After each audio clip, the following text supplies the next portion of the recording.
All right, guys. Melanie's here. She's gonna be here a little later. Yeah, I didn't show the here. Everyone set? Okay, guys, we've hit quorum, so I want to get started. We have a heavy meeting tonight, so I want to get our one appointment out of the way first. The minutes for the last 2 weeks are going around. We'll be approving them later, so just make sure you give them a look and see if you have any corrections. Before we introduce our guest speaker, then, we have one appointment to read the motion. I'm reading it off my computer here. The Rensselaer Union 45th Student Senate confirms the president of the union's appointment of Donna Maleta, did I pronounce that right, to the Rensselaer Union Executive Board, effective immediately. So moved by Morgan, seconded by Jess. Donna, would you like to speak? Hi. I'm really excited to be here. Thanks. Oh. Was I supposed to say something? Just tell us a little about yourself, why you're applying for the board. Okay. I'm here as a dual major sustainability studies and environmental engineering. I am from the Bronx. I love dancing, and I'm really excited to work with you all. Okay. Do we have any questions or comments for Donna? Seeing none, then. Oh. What type of dance? Beyonce.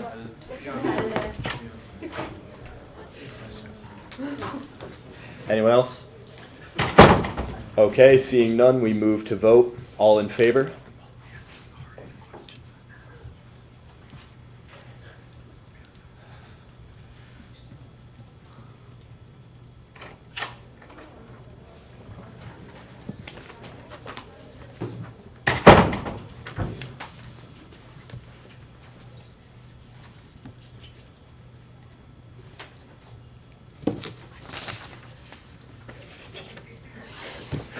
Give us a second. Raise them high, guys.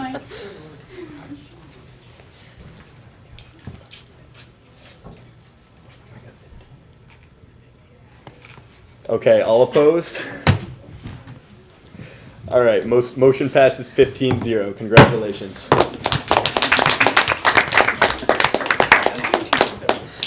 It's okay. All right, so we're going to be moving on to our first guest speaker of the night, Dr. Lester Gerhardt, President of the Faculty Senate. Dr. Gerhardt is here to discuss interaction between our senates and the student-faculty relationship. You can begin whenever you're ready. Well, thank you, and thank you very much for inviting me. I think that Kyle told me if I come a second time that I can get a red shirt, but so far, nothing. But, so I'm Lester Gerhardt from the Bronx. Where are you from in the Bronx? Morris Park. We're in Concourse. Cool. I went to middle school there. Did you? Yeah. Oh, I didn't know you then. Okay. I also like dancing. So. All right. Having said that, on a serious note, I'm really glad to be here. I sit now as president of the Senate. Starting last year, I had recommended as vice president that we have very strong cooperation between the Student Senate and the Faculty Senate. These are the only bodies on campus that, as an aggregate, have Senate organizations to them. And I thought we could certainly interact more than past history has shown, for whatever reasons, and simply do good for each other or combine our efforts towards a common goal as need be. So we've been meeting over the course of the last year, and particularly with Kyle, who's now the Grand Marshal, and his predecessor before, Chuck. And now, in addition to Kyle, certainly Marcus Flowers and the representative Jen, the graduate representative, will be meeting with as well. So one of the things we've decided to do is to have a formal time slot allocated for the faculty representative, in this case myself, at the Student Senate, and this is the first such meeting, so here I am, and I again appreciate that. And conversely, we've made available a time slot beginning in October for representatives, a representative or multiple representatives from the Student Senate to the Executive Committee of the Faculty Senate. And we meet monthly, so that will begin in October, and I've given Kyle, the dates and which representative comes is up to you. And what we discuss likewise is quite open. The goal here is to simply make us aware of your issues, challenges, happiness, as the case may be, and share in that. And likewise, from the faculty point of view, we'll make you continuously aware of what we're doing, what we're working on, and issues, challenges, and what happiness we face in a positive way. So these are not problems. I don't want to emphasize the negative side. Don't come to us if you have a problem. It wouldn't hurt to come once in a while and say things are just great. I don't know how I'm going to use my time at your meeting, but thank you for being here. And on a serious vein, I think lots of things really are quite wonderful, and we'll explore areas of common interest. So having said that, in a general sense, some of the issues that have been brought up on both Senates, certainly we have been very actively working on faculty engagement, information sharing, and so on, and certainly faculty development and retention, particularly focusing on things like advising and mentorship of students, that is, by faculty of students, and also by faculty of other faculty, senior members to junior faculty members as well.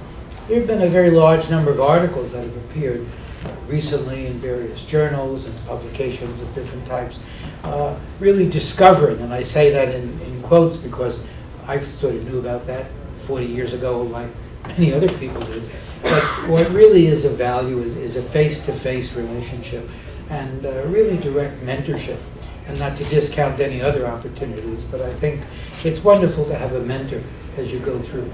And I think one of the things we did some years ago was to have advising in a continuous basis. I just completed advising the class of 2014. Most of them graduated, and that doesn't mean some didn't. They're still on board because they're doing coterminal degrees, so they'll graduate sometime this year as well.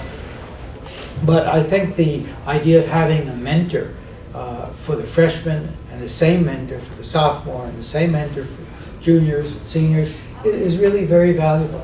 And the students have fed that back as a very positive thing as well. So we're promoting the type of mentorship. We've been looking very carefully at advising.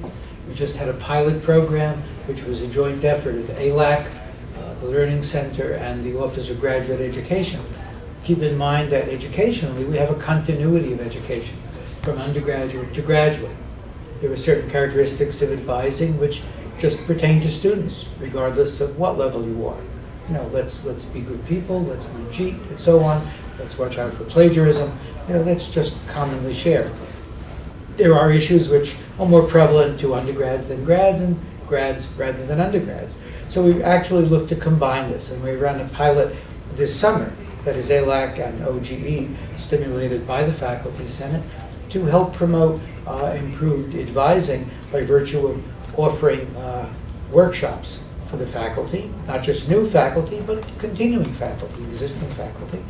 So we're looking to offer, and this will be presented to the Faculty Senate upcoming in the meeting for the whole Senate later this month, so let me not judge, but there's a proposal on the table to do this type of a workshop on a semester-by-semester basis and keep faculty up to date by the best in the business, so to speak, of what are the best approaches to advising at various levels, but in a combined way. So the combination is for undergraduate and graduate advising, and certainly for new as well as existing faculty, and all under the heading of faculty development and retention. So along those lines, we've been discussing the possibility of student advising tied in with ALAC that Kyle has brought up as well as others, and how can the students help out being advising from a mentor standpoint, that is a more senior mentor as a student to a more junior mentee as a student. So we're looking and trying to look at that and what can be done to really under the same umbrella really enhance advising, done by faculty, done by students, on a cooperative basis. So that's one example of how we might work together towards a common goal and just improving what is already a fine level of education to make it even better. On more specific items, one of the things that was brought up at our last meeting, that is between Kyle and myself and Marcus in this particular case, was the issue of the drop deadline. The drop deadline this semester is the 17th of October on a Friday, which happens to be the 8th week of the semester.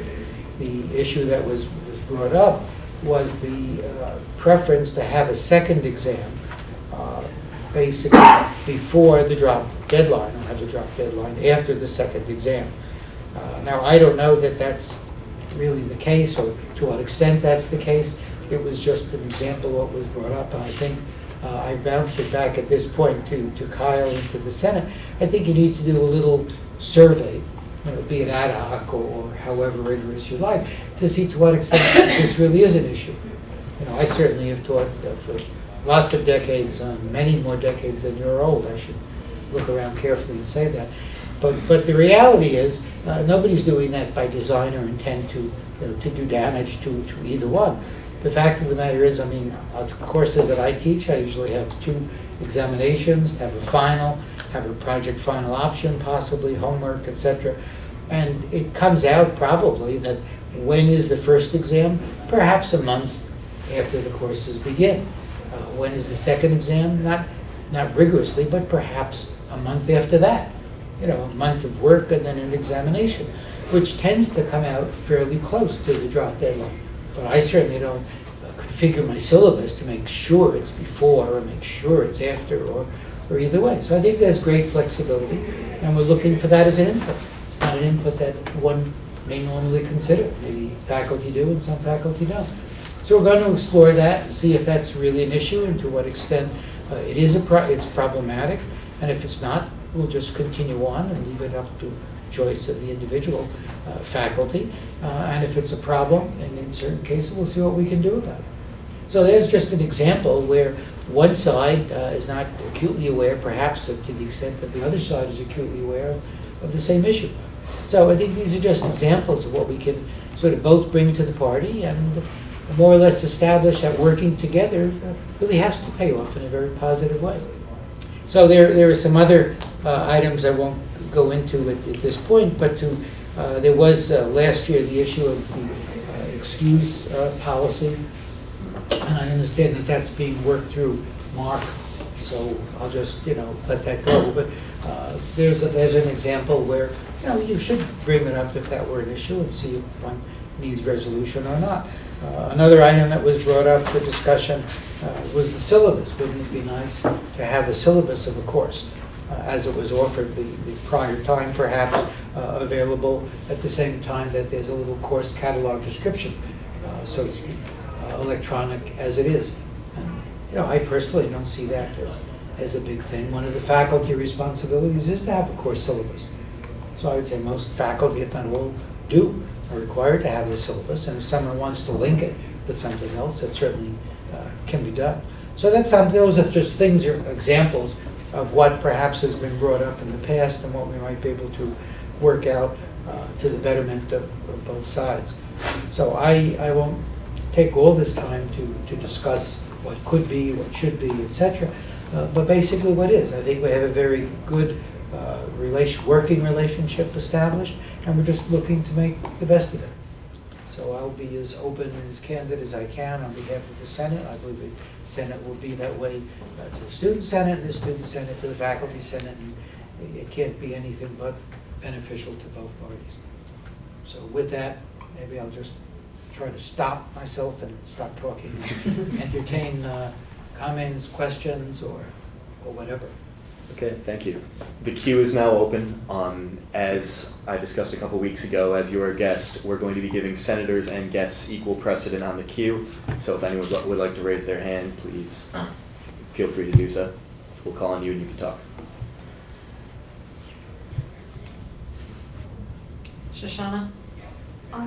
So last year, I know that we had done some survey work, particularly with the core syllabus, which was an interest to students. So at first we kind of asked, what kind of syllabi would you find that you need to have posted?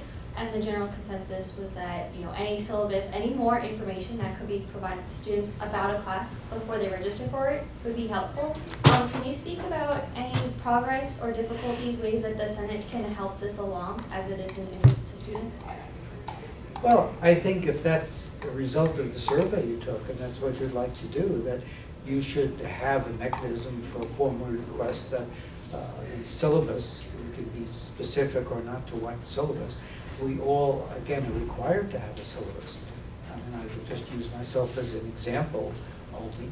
There's a week-by-week syllabus of what's covered, of what readings there are to do, what homework assignments, when it's due, lists the time and date of the examinations, the final exam, or if there's a project final option, and when the project might begin. I mean, anything you need to know about the course, as it was done perhaps a year ago, assuming courses are offered annually, or the semester before, in case it's a semester-by-semester course. So I think that's already there. We're required, and we do have that. I think it's more a question of linking and who does the linking and how do you do the linking. But I don't have a formal request, you know, for that. It didn't come to closure, so to speak, to appeal to whoever the organization is to do that. I don't honestly know I don't want to pass the buck, so to speak. But if you want to relate that to the faculty senate, you know, through Kyle, for example, as a request that the Student Senate respectfully requests, et cetera, you know, we could certainly take that and then take that to the right person to see how to get that done. But you know, we have to make sure that we coalesce, you know, some discussion and reach some point to say, well, that's what we'd like to do, and then submit it. I honestly don't know, as I sit here, who really would be in charge of that, if it's the registrar or not, but we certainly can easily find out, as you can find out. So you could choose to do that directly, you know, if you could succinctly make that as a request and decide who to go to, or ask us and we'll help you out and find out who to go to.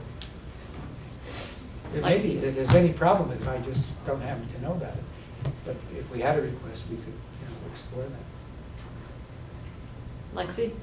I was just curious, this is just something off of my opinion. Have you guys ever discussed the course evaluations that are given out to students? I believe it might be only the School of Engineering that does the course evaluations, but I find that they're very long and tedious, and a lot of the bullet points aren't relevant, that sometimes it discourages me, and I think as well as other students, from not giving course feedback. Have you ever discussed, you know, ways of bettering course evaluations or making them more uniform across the entire school? Because I think right now only the School of Engineering does it to get feedback, but. No, but is that the perception? You know, I think that's the idea survey, is that what you're talking about? Yeah, like they'll give a survey mid-semester and then at the end of the semester. There's a midterm evaluation, and then there's an evaluation at the end of the semester. Yeah. We've gone over the years, again, I've been here quite a long time. Having said that, there were all types of evaluation mechanisms, from going way back to when a confidential guide, going to a Tau Beta Pi, and going to the idea survey, et cetera. There must have been, at least I would say, 4 or 5 that I can think of. I think they're very valuable to assess the opinion of the students in a particular course.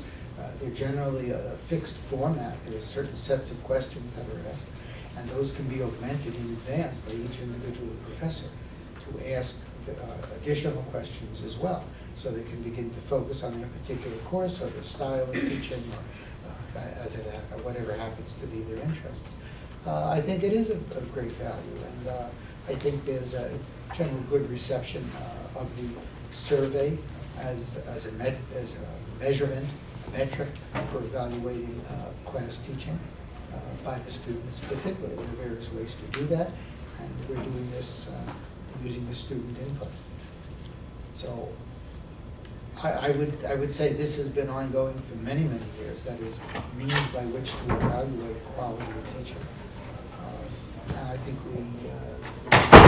so if you have specific, you know, opinion or questions, or it's not. I don't think it's that tedious, you know, to do. Some faculty take time in the class towards the end of the semester and ask if you would please do it now, after it's open, obviously, electronically, and it gives you a period of time, at least a week, to respond to that. And I certainly would never look at it as being tedious. I look at it as being very useful across the board, for the student body and certainly for the professors at the same time. It's certainly used as an input. Faculty are evaluated each year in various areas of specialty in terms of teaching, research, service, etc. And certainly this is an input into the teaching evaluation. James?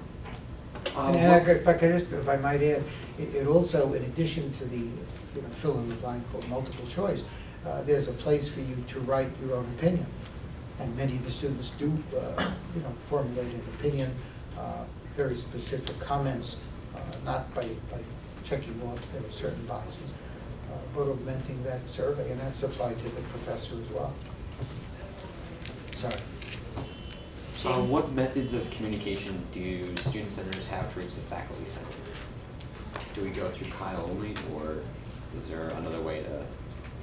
Well, at the moment, my intent is to bring this closer together, and we're doing that by having a time slot in each Senate for the reciprocal representative. So I would say I have no, however you think it's best to do that, through your senator representation. Let's at least try that.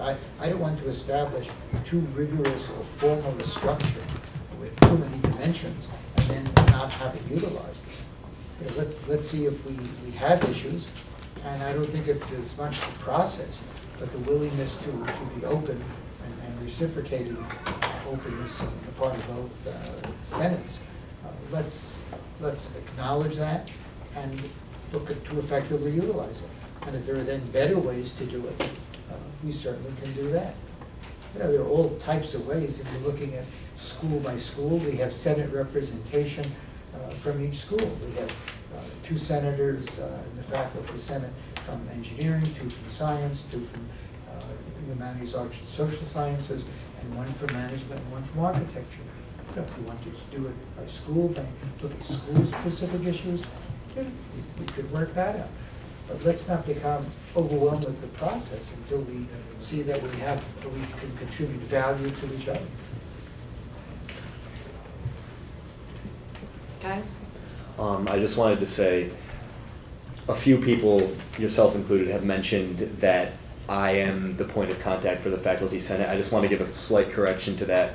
Marcus Flowers, our academic affairs chair, has really been driving a lot of these communicative efforts, and a lot of the credit for these projects, from ALAC to the drop deadline, etc., really belongs to him.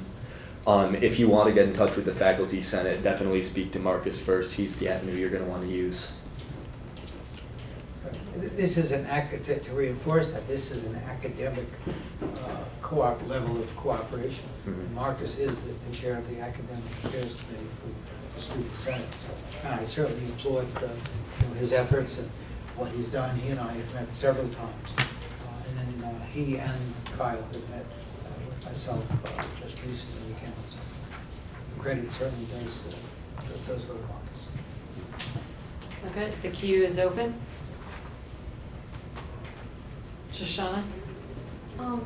Can you talk about any interactions between the faculty senate and the students' professional organizations like IEEE, IIE, ASCII? You know those societies I'm talking about? Yes. Some of them are honor societies, some of them are just, you're invited as a member of that department. I can't answer that directly, except to say I, at the moment, don't know of any particular efforts with any particular professional societies. Not that there's no avoidance at all reflective of that. We just haven't gotten into that. We've had a host of things as we've reconfigured, restructured the faculty senate to work on and get resolved in the last couple of years. And that just hasn't come up. Out of interest, if that's of interest, certainly we can work that. My own experience is, and certainly I've been in the administration in various roles for over many years, including department chair of ECSE. We have always worked, let's say, with the IEEE as the professional society on a departmental basis. That seemed to be the most effective way, IEEE being much focused to electrical and electronic engineering, the ECSE department.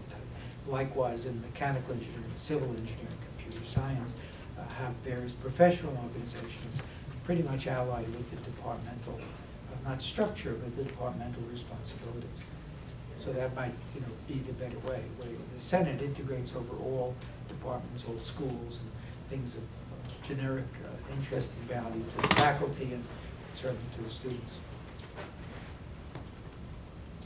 Okay, the queue is open. Any other comments? Okay, thank you, Dr. Gerhardt, for coming in today.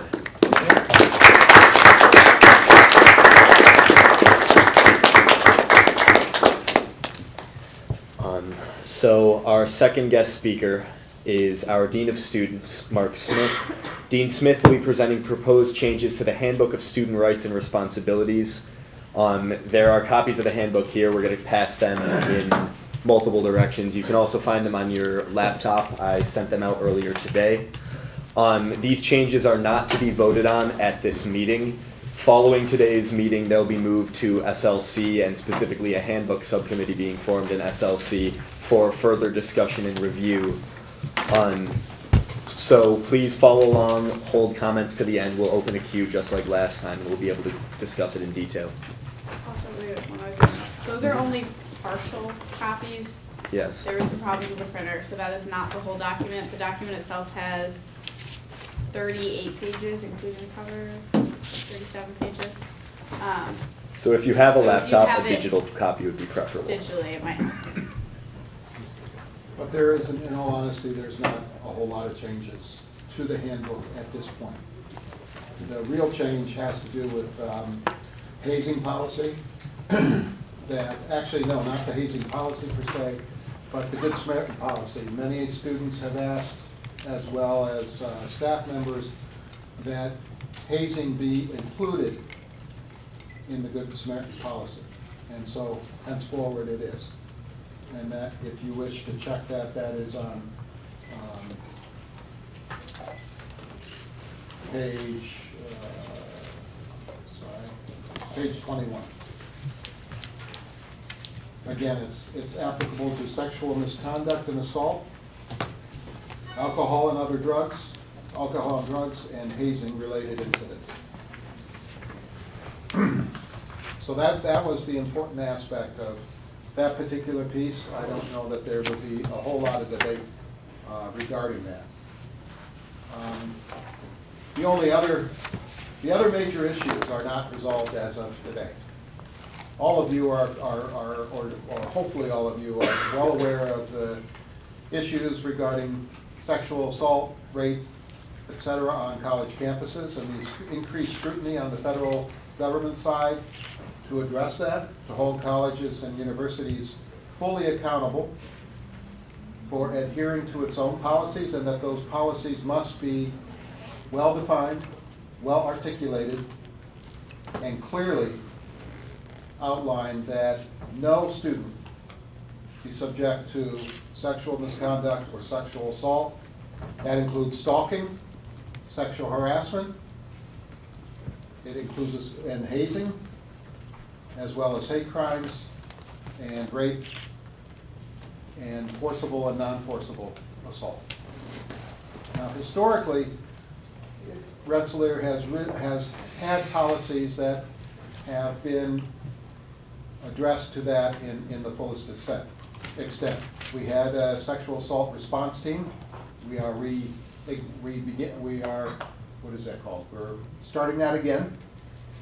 Sexual assault response team, and that will be made up of staff who are trained in addressing Title IX. Title IX is really the umbrella that deals with sexual assault and sexual misconduct, as well as probably most notably known for its issues with opening up athletics and making athletics equitable for women, so that if you have 5 NCAA Division I sports for men, you need to have an equivalent number for women, and so on. For us, it is, we only have one Division I sport, and that is hockey, so you have a men's and women's hockey. That is a Division I sport on this campus. Title IX deals with a variety of issues within athletics as well as campus-wide. Senator Gillibrand, who represents the state of New York, is a driving force in Congress regarding changing the culture and the nature of colleges and universities addressing this going forward. So we are in the midst of rewriting sexual assault, misconduct, and rape, and including all variations within that policy. That policy is a work in progress. The hope is that we have it by November 1. The feds require it by sometime next year, I forgot the date, that it must be in place.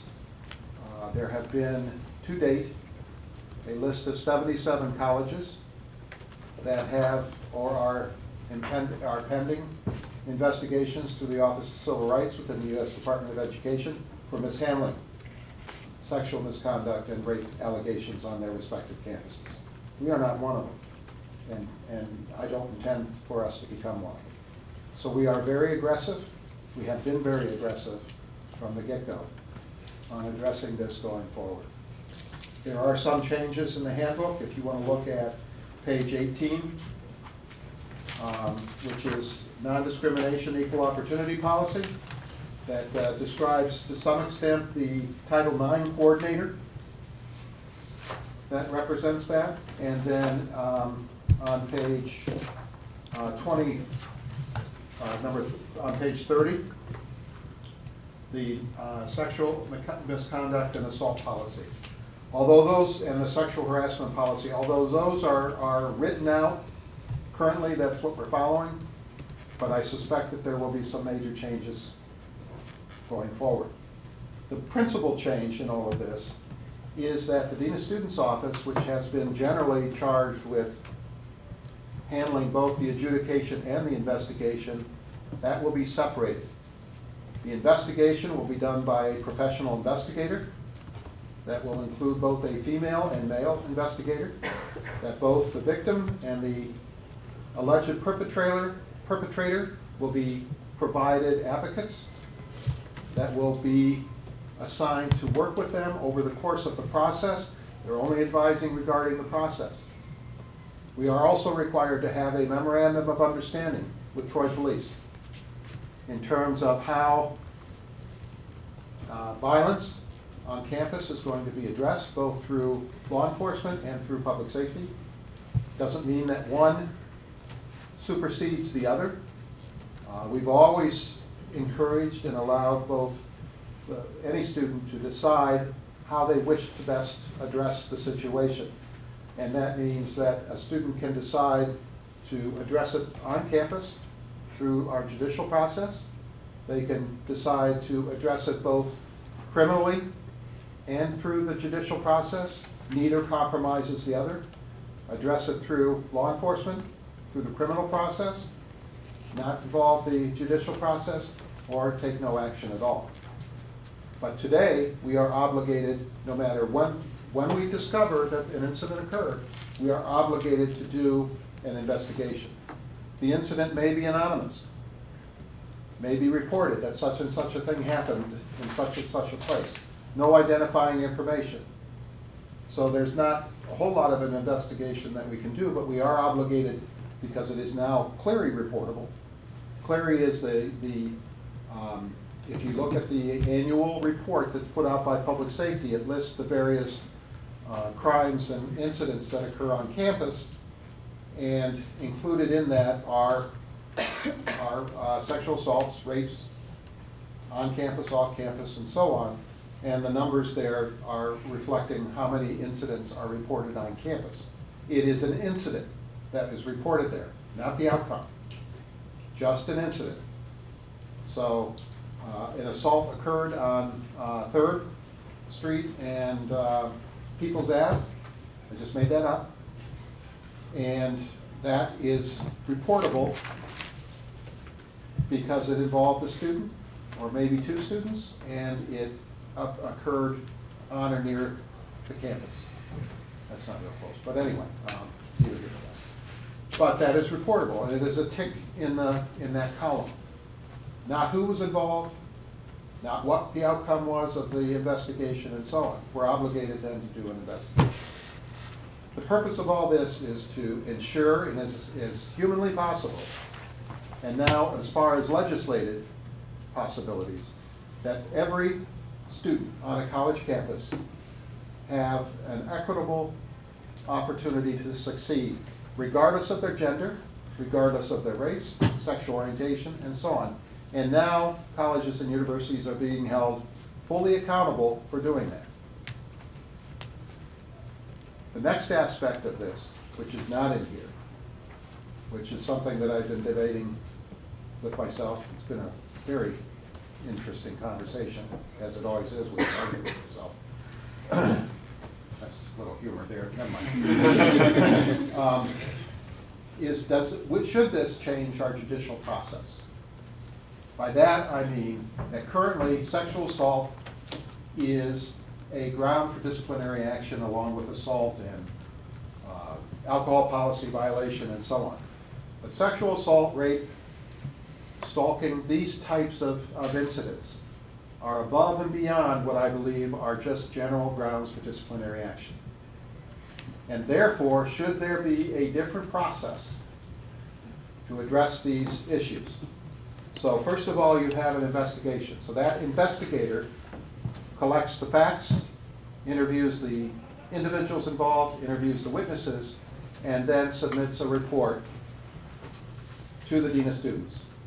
And that report then will generate either further action, depending on what the report says. Is the person responsible or not responsible? And if the person is responsible, what is an appropriate sanction that will be issued in that regard? And should that sanction be issued through the hearing officer process, or should that be issued by the Dean of Students? At which point then the student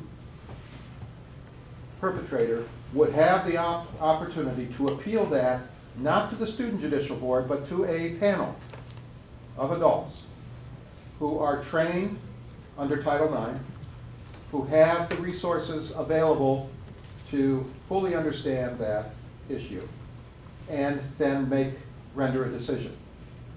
The grounds for appeal would still, I think, be the same.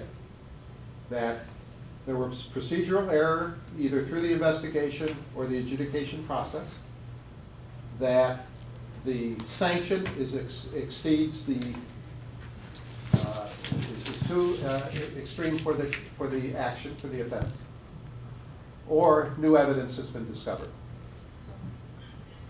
between when the decision was made and was not. Now why? Why is that? Because, as you all know, suspension and expulsion is on a student's transcript. That is a permanent, lifelong record. It does not go away.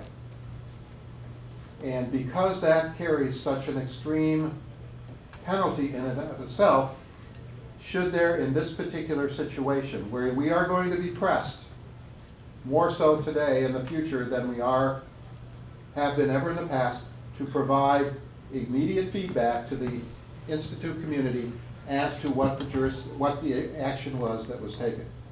Won't mention any names, won't any identifying features, but we have to say that this incident resulted in a suspension, an expulsion, no action, etc. So it's going to be an interesting discussion going forward. We don't have forever to decide. We currently have a process that is single, where it goes to the Student Judicial Board after the sanction is issued or recommended. The Student Judicial Board would hear that case. I have sat through far too many of those cases, to be honest with you. It is an enormous burden on the students to be able to hear and go through and follow the details.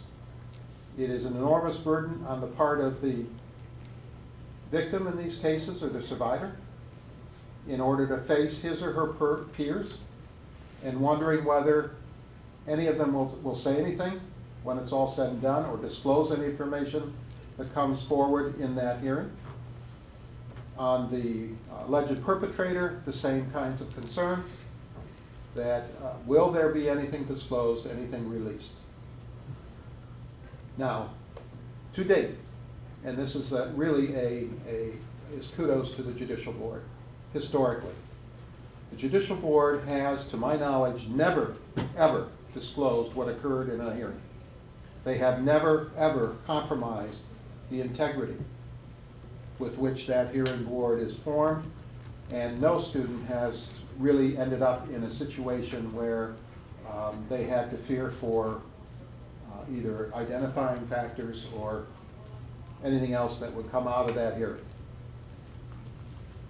But it is an enormous burden on an 18, 19, or 20-year-old to hear the case that we have, or the cases that are involved, and the nature of those cases.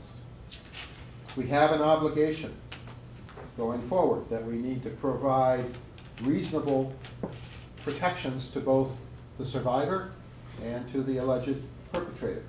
We have expectations that we must fulfill, we must make a decision whether or not we feel that particular situation warrants an emergency suspension or a warning to campus based on the nature of the incident and what we know. So all of these things are currently being debated, currently being reviewed. I would ask that the Student Life Committee, Student Life Committee, yes. yes, there's a handbook committee or something, or any of you, for that matter, that would like to join this discussion going forward and help determine what that process is going to be. We have obligations that we must meet in terms of legal standards.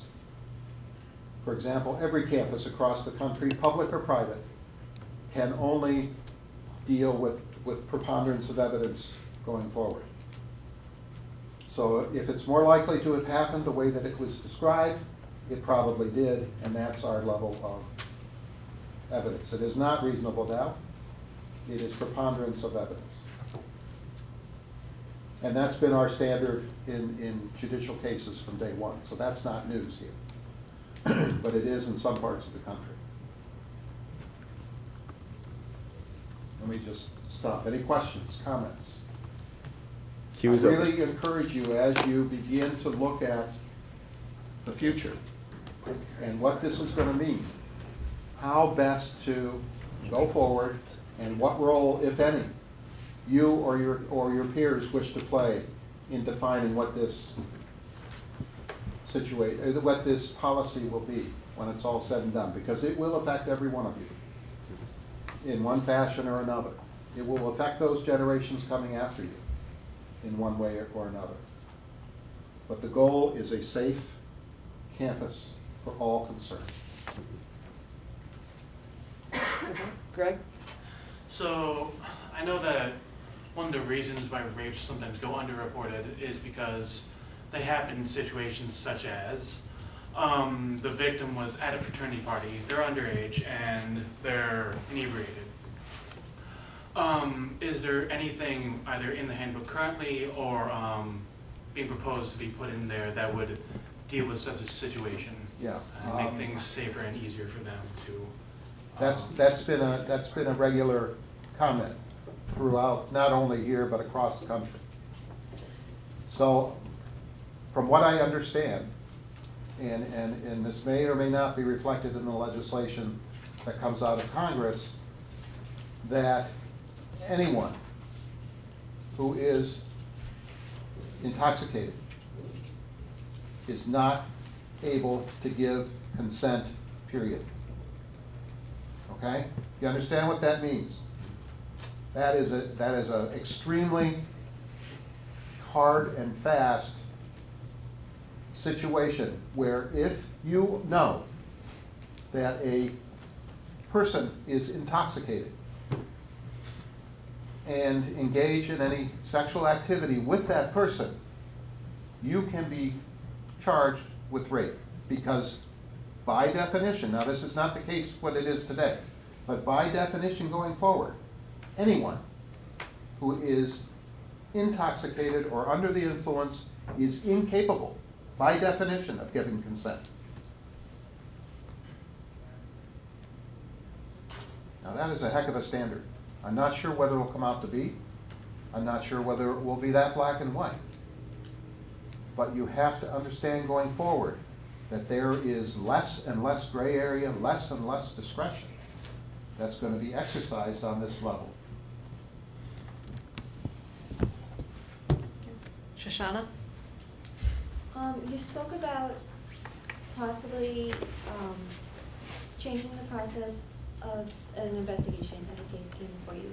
That instead of being by RPI staff, it would be professionals investigating. Can you speak to what the credentials are for those professionals, either federally mandated or RPI mandated? No, they are, generally what they will be is that there be some training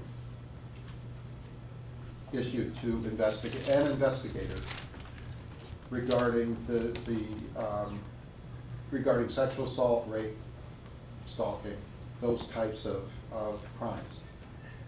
So that investigator, for our purposes, will probably be a public safety officer, a female and a male, who are retired police or law enforcement, who've had training as part of their law enforcement background on doing investigations.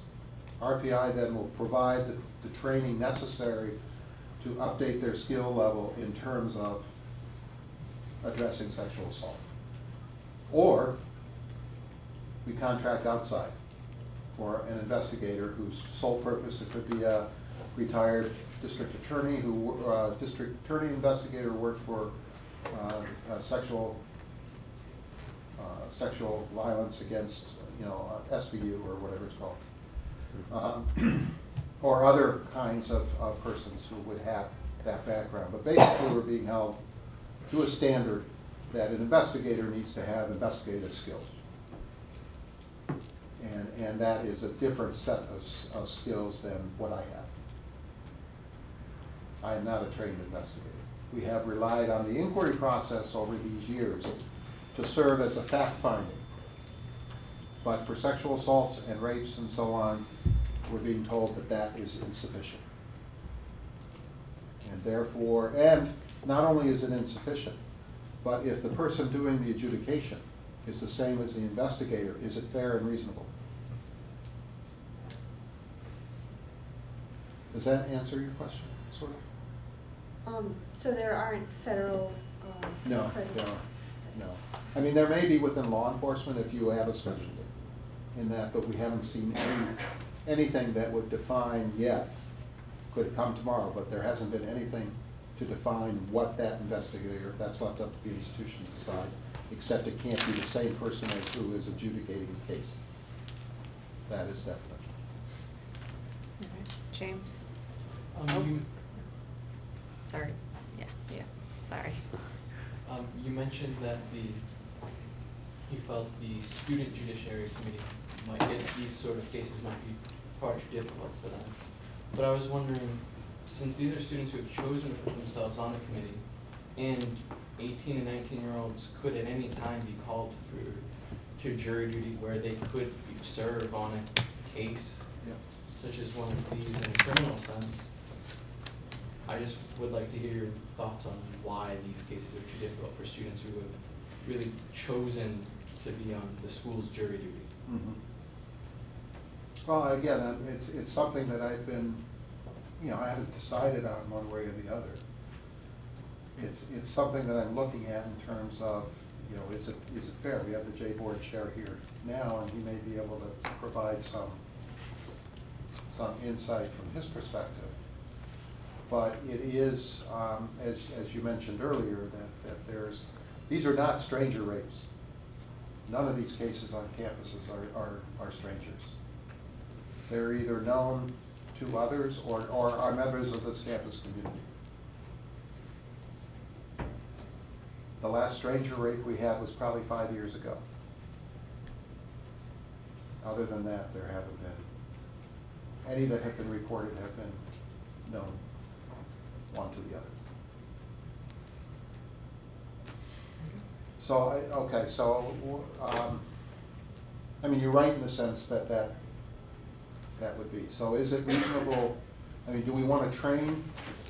Well, we would have to train the student through a Title IX training of some sort to understand and identify what is relevant and what is not relevant, understand the nature of both the perpetrator and the survivor, provide support services, why we do what we do, and how to discern through that process as best they could.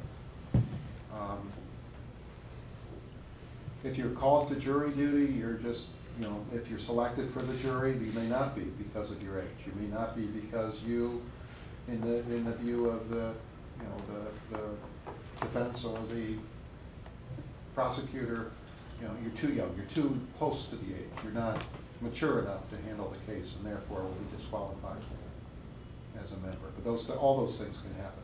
Here you don't have that option. You can recuse yourself if you choose to. But at some point, we need a full board, so everybody can't recuse themselves.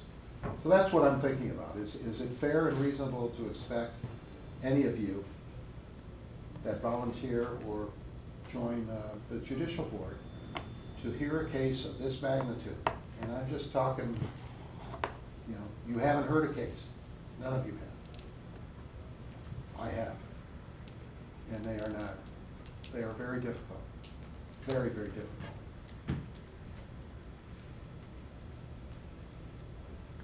Tina? Is that?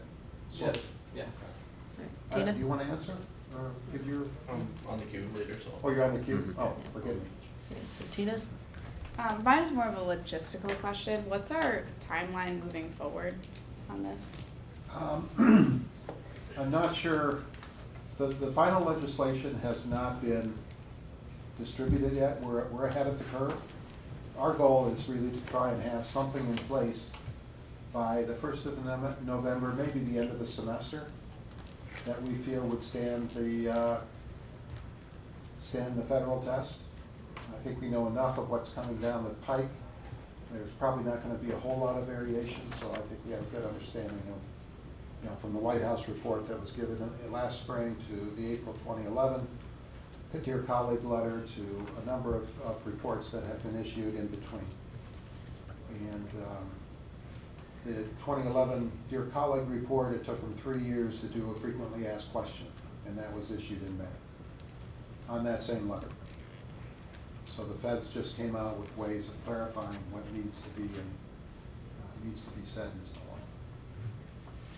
So I think in terms of looking at a timeline, I'd like to have as much discussion as we can this semester, if it's not too much to ask. I know you got a lot of things going on, but it would be, and again, it doesn't mean that it all can only be senators. Whoever you want to involve, I don't care if it's 2 people or 50 people. The more the better, in my opinion. You know, the more discussion that can be generated, the more ideas that can be tossed around. This is not cut and dry. And I don't think we're going to go the way that California is arguing now, where they want to have a signed consent by both parties before any sexual activity. But that's California, so you know that they're going to do things as quickly as possible. But anyway, I don't think that made it too far in the legislature. I thought it was kind of comical that they even brought it up. Can I ask for like a little more clarification on that? Sure. Because the cover says 2014, so if we're saying like end of semester, wouldn't that make it 2015? That's why I'm kind of confused. That what, again? Like the cover says 2014 through 2016, so like when Oh, is this effective? okay. Yes, all right, I'm sorry. The handbook that you see is 2014 to 2016, okay? We do the handbook every 2 years.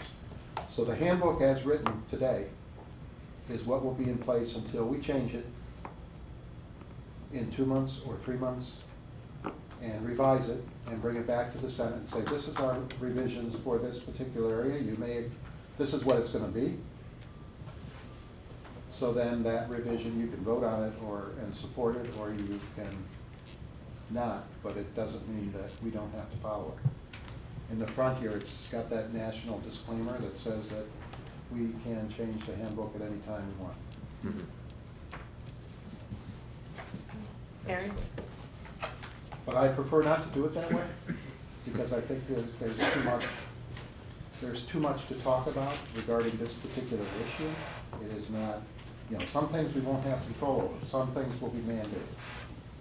Like having an investigation separate from the adjudication, and that the investigation will help drive whether or not there is further action or not. Does that answer your question? Hi, so I'm a part of athletics, and I was a captain last year, I'm a captain this year. And one thing that I really like that athletics does is every single year, we see the faces of, I forgot what the team is called, the response team.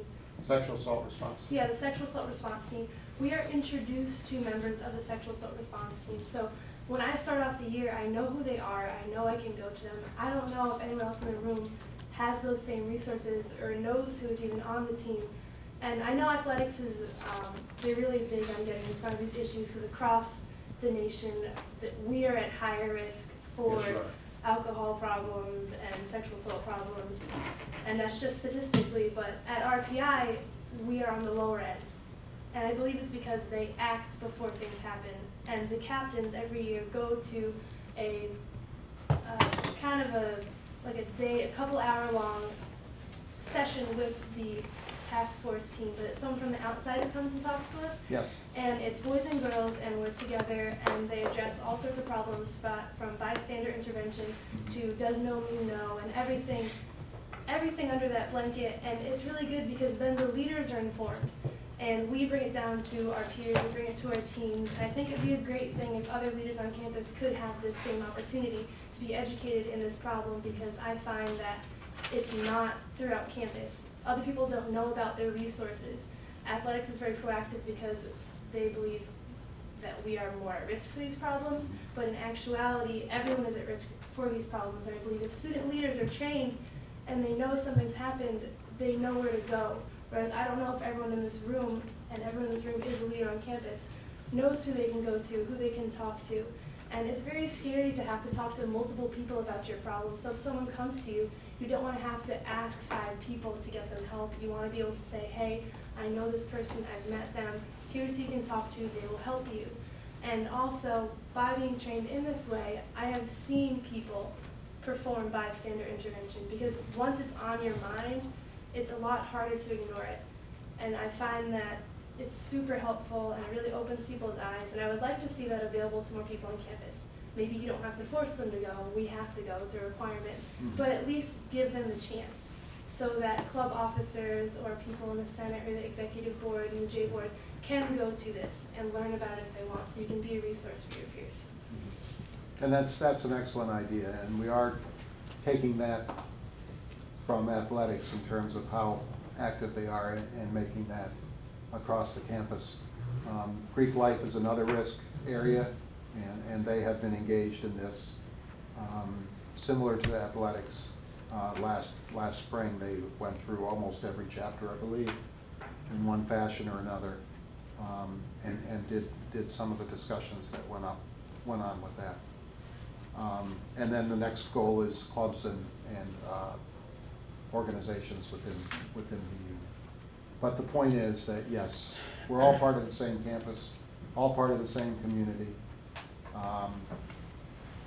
and we need to look out for each other and provide support and know when a person is at risk and be willing to step in and intervene before it's too late. So yes, thank you for that. And athletics has been a leader in that area for some time now. And I have a second comment that I know you say it's a lot for students. Can we try to limit follow-up a little? What? Can we try to limit follow-up? We have a long queue. Okay, well, it's really short, just that, I know one of the biggest problems is that a lot of people feel like schools sweep it under the rug, and that's why I feel like it's really important that students here get to handle these situations, because your peers aren't just gonna sweep your problem under the rug. They're not just going to try to avoid putting a number on the table. I feel like the fact that you can go to your peers and that we address this problem ourselves is a big factor as to why RPI is strong as student leadership. And just handing it off to faculty seems, I guess, less personal, and that's one of the biggest problems a lot of these schools have, is that students feel their problems aren't being addressed. Okay. I would disagree with that, but I think that's an important argument that comes up with that. You know, the RPI has not ever swept, to at least as long as I've been dean of students, that under the rug. We have paid the price for that, but it has been active. What we have not done historically is to provide a list to students in general, or to the notification to the poly to print the outcomes of cases, not identifying, but showing students that these are addressed in as much as humanly possible. But I know that is an underlying factor, and I hope that you'll join us in terms of trying to work through that to a point where can we reach some compromise that no student is going to believe that it's swept under the rug, but at the same time, students who have to make those adjudication decisions are not put out either. So, anyway. As a reminder for everyone, please state how many questions or comments you have before you start, so we can kind of just keep track. Sorry about that. Anthony? So just, it was good to hear the thoughts that are going around. Having been through the judicial process with disciplinary cases, I do think that it would be good to have a different procedure, specifically for these sexual violence cases. The format of a normal judicial hearing is you have the Dean of Students Office presenting their case, defending why they gave the sanctions that they did for that specific student, and then the appellant is also able to present their own case and argue if they feel that sanction is not enough, or if there's new evidence, the grounds for appeal, which can be found within the handbook. But specifically for these types of cases, that format doesn't really meet when there is a victim or survivor and this perpetrator. That format just doesn't really make sense. So having a different approach, I think, is definitely a good idea. But I would like to see maybe, if it can't be the full J board, maybe more senior members of the judicial board receive this specific training and be part of that panel, which hears the cases. Yes, I do agree that judicial board cases are tough. Just normal disciplinary cases can be tough sometimes as well. But I feel like having those senior members who have already gone through a few difficult cases and receiving this extra training to the level that the staff has also received would be a good compromise of having both faculty and student representation on this panel, but those students are more prepared than your average student who just gets called up for jury duty, and they're prepared to serve on that panel. Yeah, I think that's another reasonable consideration where you're kind of allowing some compromise. James? I was wondering if you could explain the difference of hazing-related incidents before it being included in the Good Samaritan and after it's included in the Good Samaritan policy, or was it always in the Good Samaritan policy? No, it was not included, but there were those students and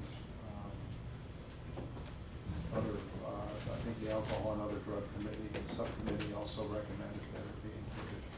I think it was in terms of reporting a hazing event or observed and so on, so that the individuals would feel some level of security in making the report, or the organization said, we're doing this and this is wrong, we know that's wrong, so we're calling ourselves out, so to speak, with the understanding that there may be education issues involved, but that it hasn't reached a point where either someone's got hurt or I have to discover it, and then there are judicial issues. Kyle? I have two questions. Both are related to the assault response team. First on, and this kind of comes out of Aaron's comment. Aaron mentioned that that athletic teams are briefed on the purpose of this response team and get to meet the response team. In your earlier comments, I thought you mentioned they were dissolved. Is this not the case? It wasn't dissolved. I think what Aaron is seeing is the athletics has a specific protocol within the athletics department that deals with sexual assault. And the Title IX person for athletics, I believe, is Lynn, is it Hansen? Karen Hansen. Karen Hansen. And so they have a different, NCAA has a little different take on how to set this up and so on, primarily because, as Aaron mentioned, athletics is typically a high-risk group. Not here necessarily, but certainly at other institutions. And so they are required by NCAA regulations to do a certain amount of instruction and education through that. The SART team that we're describing is not exclusive to athletics, it's campus-wide.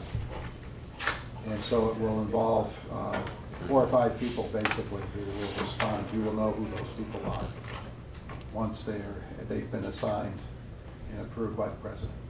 Okay, so you got a little into my second question there, which is, I guess, it was who composes this team, but more how do they operate? What's their jurisdiction and their purpose on campus? Their purpose on campus is first and foremost to provide support and safety and welfare to the reporting person, so that that person is clearly taken care of in terms of understanding what his or her options are going forward, trying to care for the person medically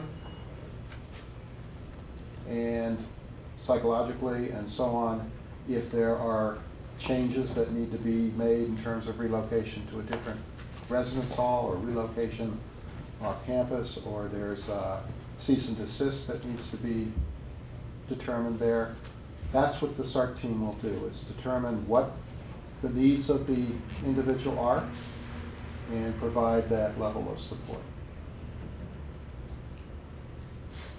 Thank you. Mike? Cool. I have 2 questions. First one's on the voting procedure this whole thing. First one is what? On the voting procedure of this handbook. Okay. Yeah, I'm under the impression, based on what you said today, that you guys can change it whenever you guys want to, right? That what? You can change the handbook whenever you want to without a vote from the students. Yeah, it's probably being a little facetious, but. Okay, you reserve the right to, right? So why even pass the student senate vote then? I think it's important to reach some consensus. I'm not trying to be a jerk about it. I'm trying to agree with I'm trying to get some consensus among you, to get some discussion generated about what anything new that's added.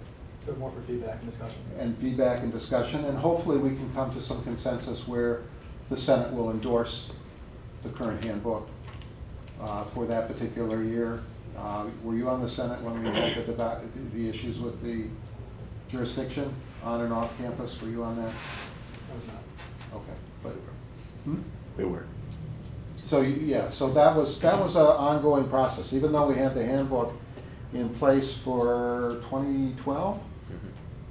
And I don't think we came to any consensus on that particular aspect until 2013. But we did come to consensus.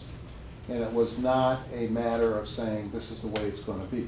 We tried to be as fair and reasonable in the discussion as possible, and to make sure that it was clear in terms of when the jurisdiction issue would be addressed. And it did address multiple areas within the handbook itself that would result in being changed. So that's what I'm looking for. Okay. It doesn't require your approval or disapproval, but I hope that collectively we come to a consensus that what is presented here is best not only for you as individuals, but is more importantly best for the campus going forward. Can we legislate everything? No, in fact, I don't want to.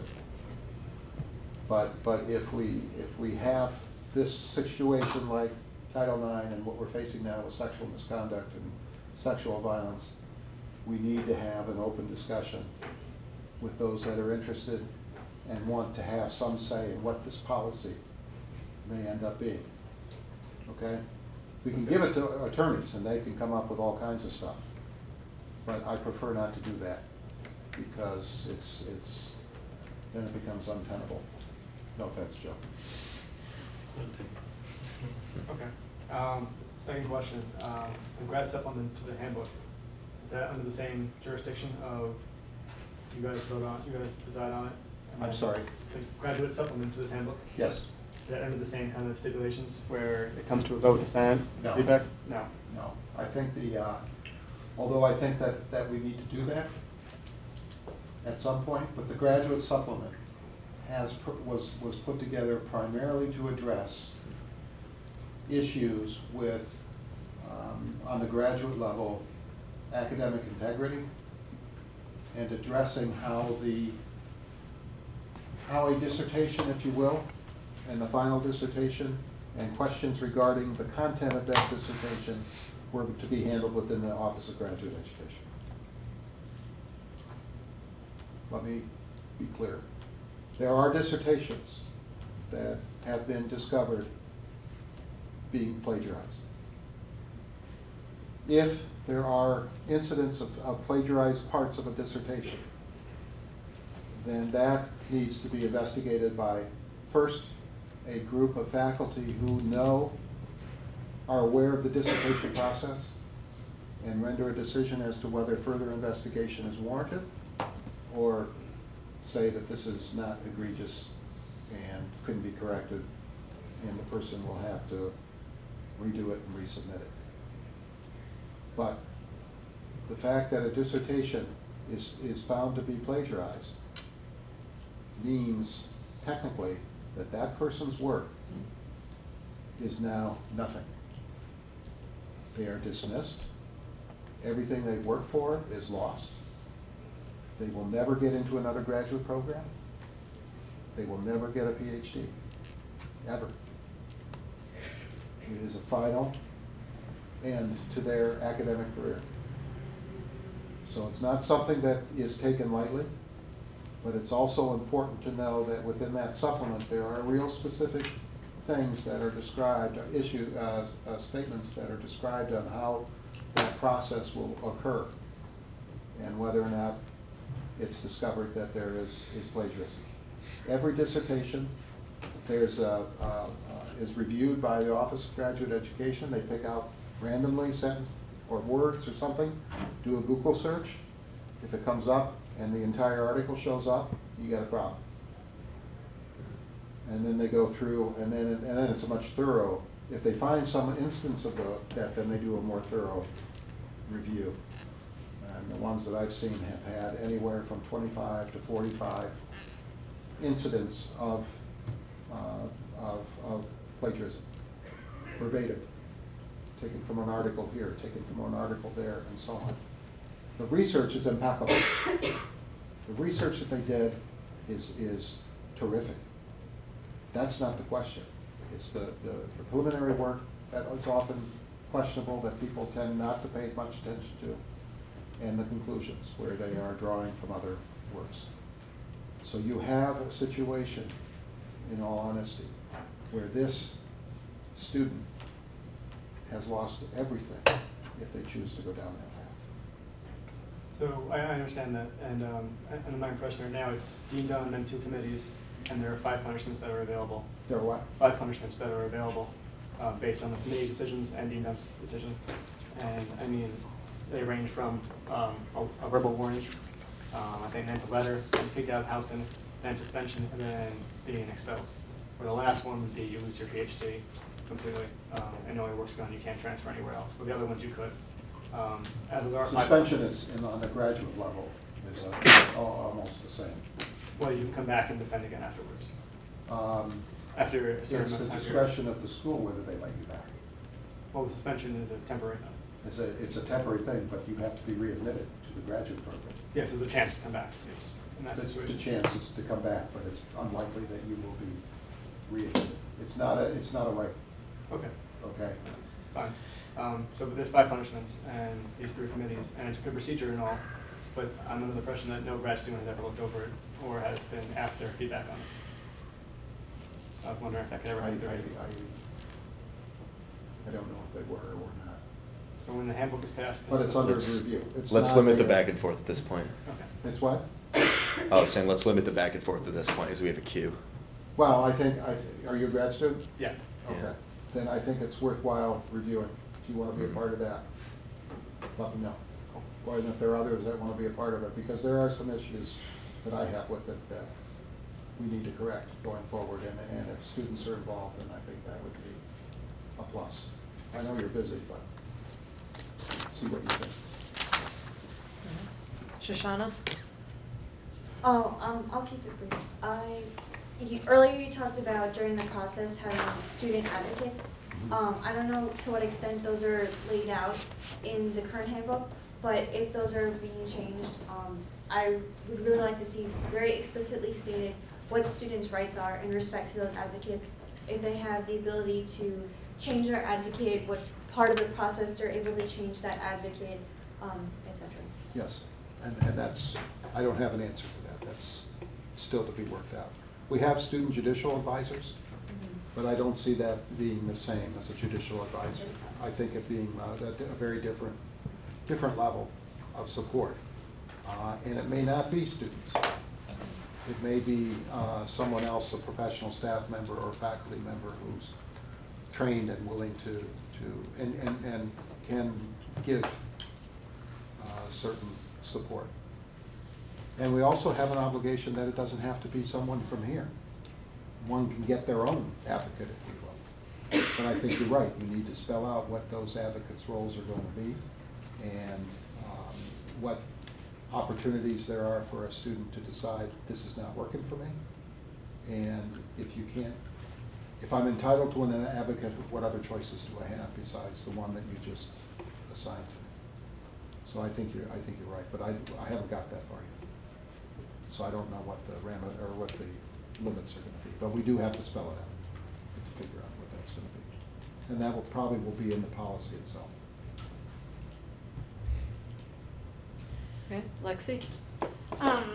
So I'm chairing the Student Life Committee. We're going to be working on this issue, and I'm just wondering from your viewpoint where you're looking for student input the most. I understand that you must have an investigator, so that's something that federal law requires, but you're also suggesting changing the process by which we don't have the J board review the cases. It's a special board dictated by Title IX, as well as reporting the outcome of cases. So I'm not sure if the federal law requires those, or those just things that you're not sure about. I'm just trying to gauge where you want the most student input. I think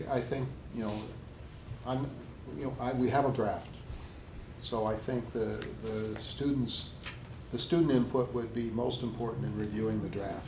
Not Okay. to start cold, that would be unfair to you. But we've worked on a draft all summer. So we're now at a point where draft number 822 is now ready. And so I think if that's where I would want to start, is with that draft, which is the policy. And then we need to develop flow charts, we need to develop options, we need to get feedback from students as to what, would this even fly? Based on your understanding of you're being a student, and you saw this for the first time, how would you respond? Or does this make any sense at all? Or is it so wordy that I get lost and I'm not going to read the next page because it took me 20 minutes to read this page? So it's really kind of looking at the content and the nature of and the quality of the policy. Does it make sense? Is it reasonable? Is it fair to all concerned? Is it biased in any way? One toward the other? And kind of go down that route. But there is a draft, and for those of you that are, if I give it to you, you can distribute it however you wish, and go from there.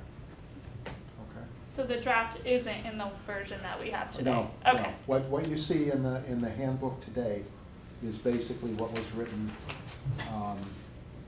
last July, Okay. okay? And that's gone through a number of iterations, none of which is final, so this is the only one that, we have to work with something, and this is as close as I could get to it. When I thought the final federal regulations would be posted. Kyle? Very much echoing Lexi and Tina's points. Do you have kind of a rough time frame by which we could be given the current draft to begin our review, to give as much input as possible for that continued conversation? Yeah, I think I can get that, to Lexi. Is that published so all of you can access it if you wish? Is that the way it works? Well, we're under Student Life Committee, we're going to be forming a handbook group. This handbook group will be open for anyone in the Senate to join. The changes themselves will be distributed to the Senate as well What for about additional students review. not a member of the Senate? Can they join the handbook Yep. committee too? Yes, We'll be anyone can join. advertising it. Okay, then, let's see, I suspect I can get that to you before the end of the week, if not Okay. sooner.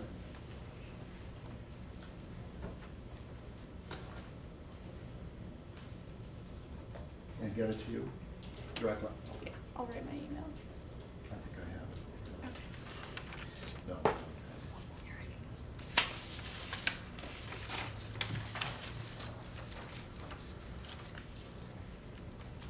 Any other questions on this particular? Conrad? Conrad, I'm the writer for the Polytechnic for the Student Senate articles. I'd like to know how you feel about, clear your discretion of the possibility of the Poly getting a copy of the draft so we'd be able to help the articles more. I don't know how comfortable you feel with that, but it would be something you'd be willing to do. Let me think about it. Kyle? So you mentioned changes related to sexual assault and misconduct policy as well as to Good Samaritan. Is there anything else on the horizon that you'd like to make us aware of? No, I think right now this is this is going to be the big push. I think part of I don't know if this is really not part of the handbook per se, but I know another issue that's come up is that we need to have we, meaning the Institute, needs to have a better understanding of clubs and organizations, membership and/or leadership from semester to semester. There's going to have to be some sort of registration process, if you will, so that we know who the leaders of various organizations are in terms of contact. Some change very quickly, others don't. I'm getting more inquiries from departments and from schools about whether or not a organization is or should be supported by that school. A lot of them are not so much honor societies as they are they're recognized by the union, for example, but not funded by the union for whatever that means. Most recently is a couple of organizations in architecture. So I think that's going to be a risk management issue that we're going to have to address going forward. So I think the union is going to work on some sort of registration process for organizations. And then the schools are going to have to do their thing and identify organizations within the school that may not be recognized by the union. We need to have a full complement, if you will, of who's who and what's what. And I think that's it for me. Do you have other questions or comments or? The queue's open. Anthony?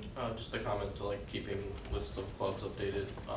Just as I also work at the union as a systems administrator, I just want to let you guys know that with the upcoming version of the club management system, which we're planning on replacing the current one with, it would keep those lists much more up to date, possibly through an email system that says, are you still part of this club? If you don't answer that email, it might just X you off the list. But having methods to ensure that maybe the first contact of that club is definitely up to date, so we don't have outdated lists in the club management system. Okay, the queue's open. Any further questions? Okay, Well, thank you all. for I your really time. appreciate the time, and I know that this is a tough subject in and of itself, but one that I think really requires all of our attention institutionally, not just administrators or students or anyone by themselves. So, thank you, and I'll get you the information. I'll get back to you, Conrad. Is it Conrad? Yes. Okay. And if I can, I'll get you a draft. Okay, thank you very much. Thank you. See you next week, part 2. Just kidding. All right,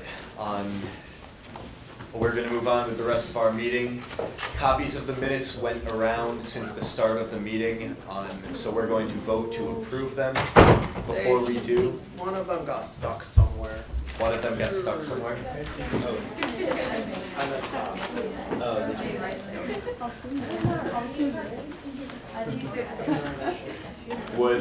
Would people like to take a minute to review the minutes? I can go through the rest of my report in the meantime. Okay. While that's happening, first I want to thank everyone here who helped out with Hockey Line, especially Paul and Mel. I know he's not actually in the room. The event was a huge success. We broke ticket sales records for the second year running with, I believe the number was 452, but I'm waiting on a final quote from the field house. We're going to be having a follow-up meeting soon about creating a more stable structure to run the event rather than the last-minute scramble that's been done every year with the GM in the first couple weeks of school. So this will be discussed. Senators are welcome to take part in that conversation. Next up, polos and binders. Does anyone here, just raise your hands for this, does anyone here not have a polo yet? Do you think you could mark them down? Keep your hands up, pals, and keep talking. Yes. I've been told I have one. Did we get one last year? I thought I gave you one when we met. Well, we'll make sure that happens. But I'm gonna make these required for all of our future meetings. Like Chuck last year, I hope to give out candy. However, without a car, it's a little tricky for me. So, one way or another, there will be some incentives happening. But try to wear these to our meetings. It looks good when we have guests in the room and everyone's wearing their polos. You know, we present a real good unified face as the elected voice of the student body. So keep that in mind. Wear them around campus even beforehand. Draw attention to yourselves as senators. But the 5 of you will get you your polos pretty soon. Along with that, does anyone here not have a binder? Just Jen. Michael, do you know if Joe has one? Probably not, yeah. Okay, so Jen and Joe will be getting you guys binders pretty soon. Yeah. Yeah, Joe's a polo. Yeah, but it's huge. Okay, so we'll take care of that. You guys should all have everything you need within the next week. I'll shoot emails to you 5 who didn't have polos. Tina will be taking care of binders. We'll be good to go. Next up, we have a leadership program. Well, we have a program in the leadership hall. That's Hall 2nd floor tomorrow. Not hall, leadership house. Leadership house. Leadership house, Paul. Okay. Well, it's tomorrow at, I believe, 7 p.m. You said. In the Nason classroom. It's in the Nason classroom at 7 p.m. tomorrow. Aaron, myself, Anthony, and heads of student government will be attending, but I'd like to invite other senators to attend as well. Just to give a diversity in perspectives to any prospective first years who show up. So show up if you'd like. It's not mandatory for anyone but the people Paul listed in his email. Paul here is organizing it. Okay, so at this point, have people had a chance to look at the minutes? No. Does anyone have any comments or corrections? They're written on there, but. Okay. Can we review those corrections? The spelling of Q. Okay, we're fine.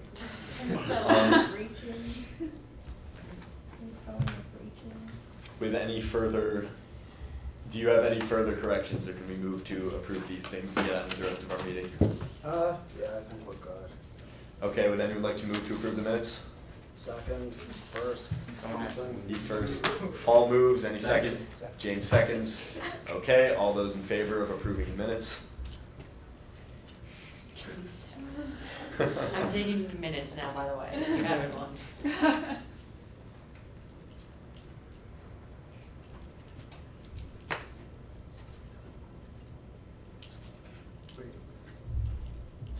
These are Paul, the are you minutes, though. approving? Yes. These are the minutes to the same meeting. You know how you said there were gonna be two approved? There are 2 No, copies there going aren't. around. There are 2 copies of the same minutes. There's like 5 copies of the same. Well, I spread them around the room. I think it's questions that last week were supposed to. what week do you have? September 1. Yeah, that is September September 8th So. Paul, there's one link.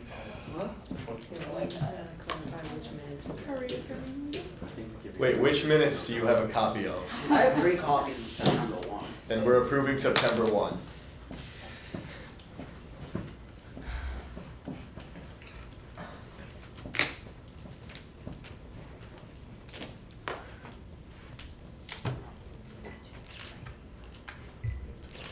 And then not voting, we have Vidovich and Mason, so we're fine.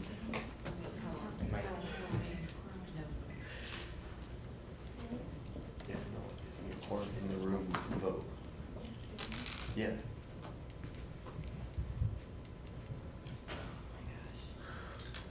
Give us a moment, we're figuring out quorum here. We do have quorum, Yeah. okay. So we got the September 8th minutes. Okay, so any opposed? Abstains, that's gonna be Vidovich and Mason. Okay. Motion to approve the September 1st minutes passes 12-02. Do we have the September 8th minutes? Yes. Yeah. Okay, so they are here. Oh, God.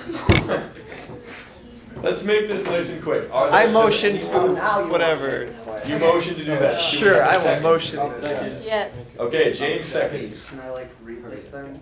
Read it quick. They were, yeah. These minutes were emailed to everyone. Yeah, well, not too bad. Oh, I'll talk to Oh, yes. Okay.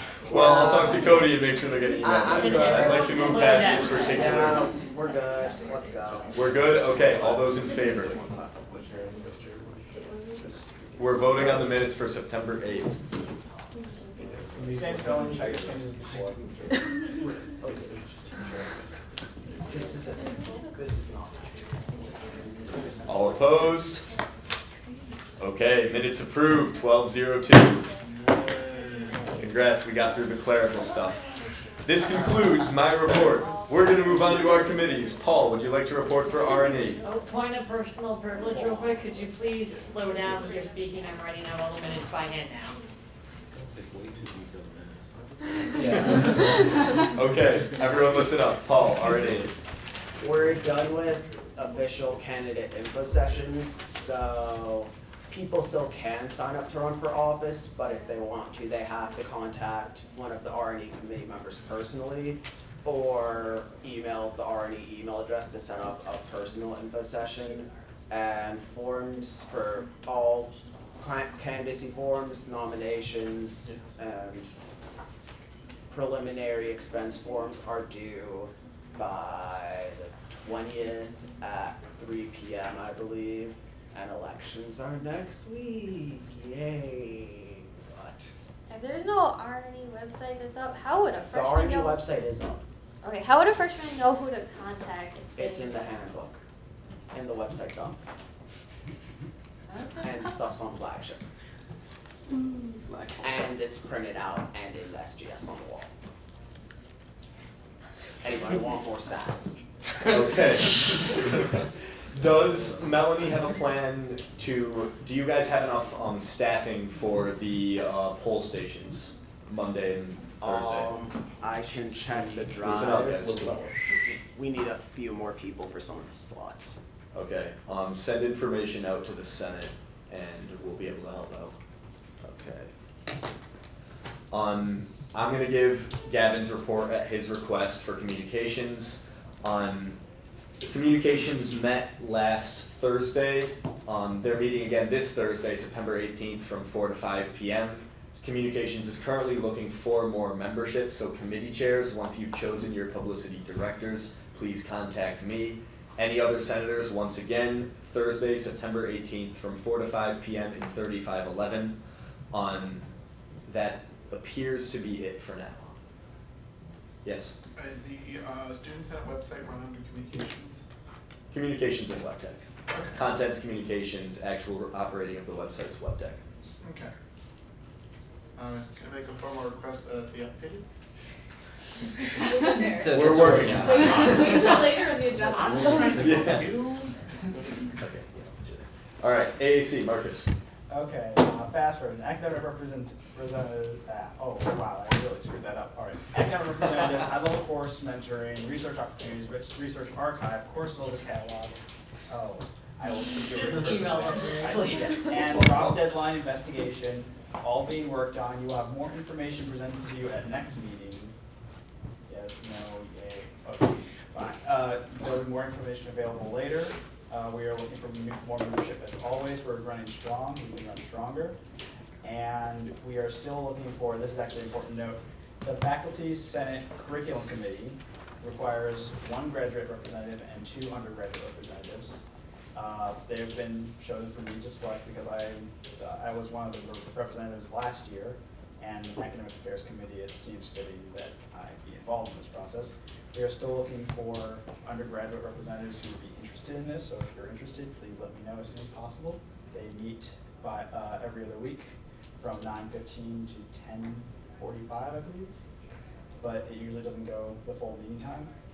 And my committee meets 7 p.m. Thursdays, now in 3510.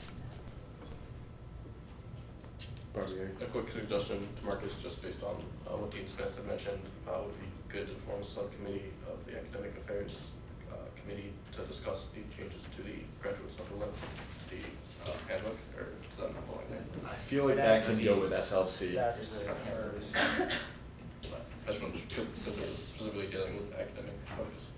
Anything else, Marcus? Okay, thank you. Michael, FSC. We meet every Tuesday at 5 o'clock. We have 6 projects on our docket this semester, which include some new stuff like making changes in the Mueller Center, which I need to talk to Aaron about. Reevaluating parking, picnic tables, room reservations, classroom assessments, and crosswalks on Breda Ave. So if you guys are at all interested in any of those, I'm looking for more senators to come out to the meeting Tuesdays at 5 o'clock in the SGS. So yeah, and this week we're going to be finalizing plans for the light walk and talking about those projects. Yes. Did we drop the project for pet-friendly housing? Pet-friendly housing is now under SLC, so yes. Oh, we stole that. I tried to steal it, but Kyle finalized. Bruh. It was great. Whoa. Brought the hammer down. You can join SLC, Gabby. Don't do Lexi. James, you had a question. Yeah, any progress on the Arizona Ice Tea? Arizona Iced Tea is back. Perfect. There we I go. think IFC did something with that. I don't know if you heard anything yet, but I heard about it through our Sigma Chi's IFC rep. So IFC did something. What I'm gonna do is we're gonna figure out what happened with that. So I was if actually anything else told comes up. by a person in IFC that the IFC senator reported that they were back. Yeah, I reported So- that they'll be back within a month, and then they were just up in arms. They were really happy. So it's not back. So it's not back.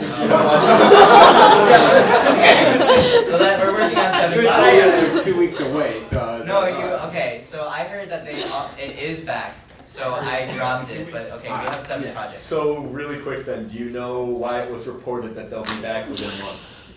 No, I just wrote down in the minutes that they will be back at some point this semester, and then they heard back. Okay.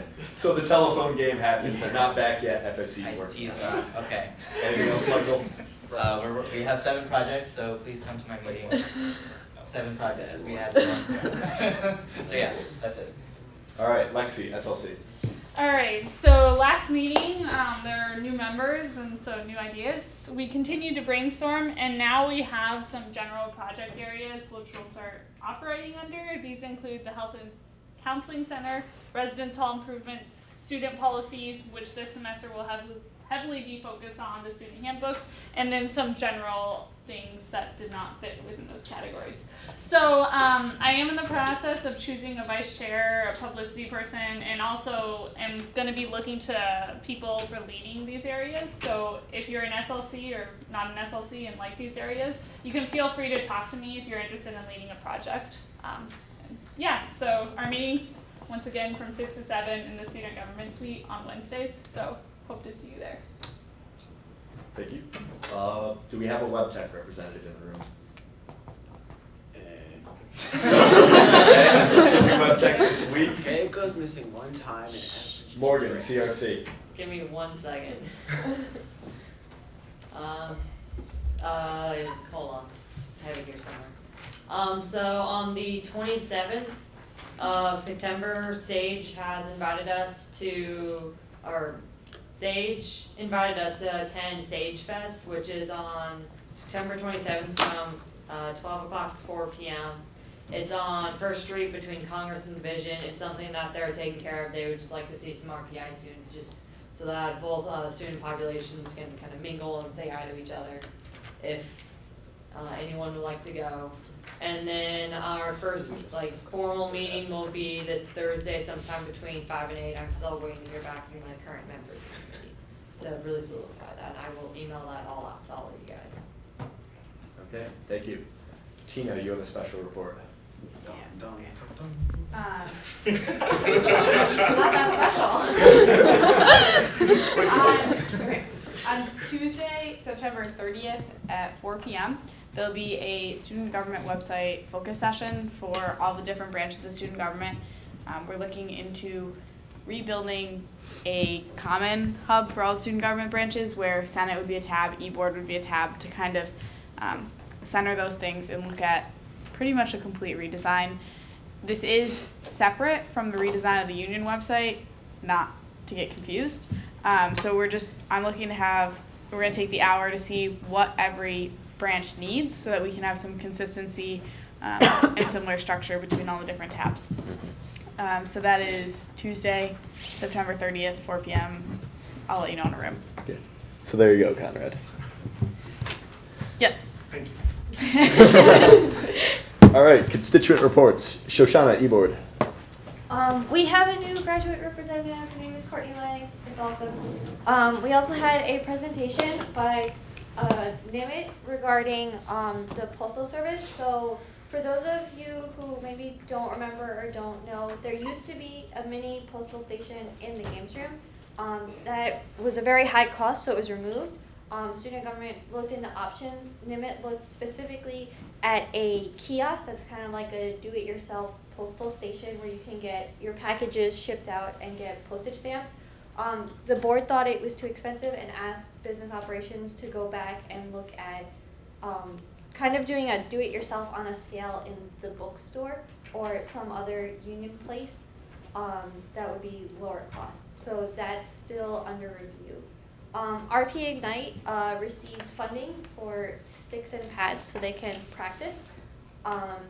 And for those of you who are going to the SOS student, what did it stand for? Student Officer Summit. Student Officer Summit. The program is still being finalized, but if you have any curiosity what the individual programs are, because you're on the fence about it, Holly has that information. It's going to be really exciting. I'm looking forward to it, so I hope to see you there. I'll see you there. Okay, thank you, Shosh. Anyone for grad council? We had a town hall meeting on Wednesday. Yeah, Monday 5. We had around 30 plus people, maybe 36, which is pretty good for grad students. Great for grad students. Let's see, Dean Dunn talked for like several hours. She was here. Cool, I'll talk correctly. He stonewalled several students.